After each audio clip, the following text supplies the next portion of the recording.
Hi, I'm Dr. Rick Fitzgibbons.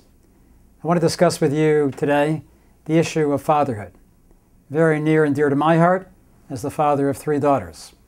This is a very powerful vocation in life, very fulfilling and very meaningful, essential to the happiness of our wives and the happiness of our children. In the culture, there are 2 very contrastingly different views of masculinity and fatherhood. One is the cultural view of selfishness, that in order to be a man, you have to be successful in sports. You have to have a very muscular body. You have to have success in the financial world. You have to drive a certain sporty car. You have to be good athletically. That view is contrasted with the traditional view of manhood and fatherhood in Western civilization, in which a man tries to uncover his weaknesses in a very manly way, tries to conquer them.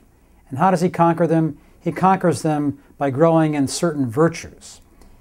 And so many of us acquire wonderful traits from our fathers, but we also acquire weaknesses. And those weaknesses that we have can be overcome through virtues. On this website, we describe an approach to dealing with those weaknesses from the field of positive psychology, so that you can overcome anger by forgiveness, overcome selfishness by generosity, overcome controlling behaviors by being trusting, more trusting. So there's certain virtues we can grow in as men to conquer our weaknesses. It is important, however, to recognize that all of us have modeled after fathers who, while they're good men, also have weaknesses. It's important that we think about being loyal to those good qualities, but that we commit ourselves to overcome the weaknesses: anger, selfishness, controlling behaviors, being emotionally distant. And how do we overcome them? We overcome them by growing in virtues that are described on this website.